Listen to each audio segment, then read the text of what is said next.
இந்த வாரம் காரிய தடை தாமதங்கள் நீங்கும். வழக்கு விவகாரங்கள் கட்டுப்பாட்டிற்குள் இருக்கும். எதிர்ப்புகள் விலகும். பொருளாதாரம் உயரும். நினைத்த காரியத்தை வெற்றிகரமாக செய்து முடிப்பீர்கள். தாமதமான காரியங்கள் வேகம் பிடிக்கும். வீண் கவலைகள் விலகும். அடுத்தவர் விஷயங்களில் தலையிடுவதை தவிர்க்கவும். தொழில் வியாபாரத்தில் ஈடுபட்டு இருப்பவர்கள் பார்ட்னருடன் அனுசரித்து செல்வது நல்லது. வியாபார போட்டிகள் குறையும்.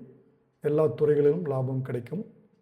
உத்தியோகத்தில் இருப்பவர்கள் எதை பற்றியும் கவலைப்படாமல் செயலாற்றுவார்கள். வேலை பார்க்கும் இடத்தில் இருந்த பிரச்சனைகள் தீரும். மேலதிகாரிகளுடன் இணக்கமான சூழ்நிலைகள் உருவாகும். குடும்பத்தில் சுபகாரியம் நடக்கும். திருமண முயற்சிகள் சாதகமான பலன் தரும். சிலருக்கு புத்திர பாக்கியம் உண்டாகும். வாய்க்கு ருசியான உணவுகள் கிடைக்கும்.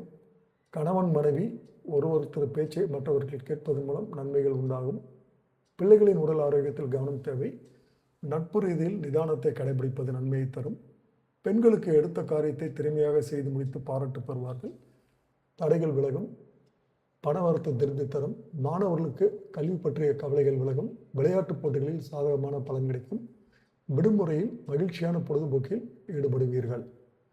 பரிகாரம்: குலதெய்வ வழிபாடு.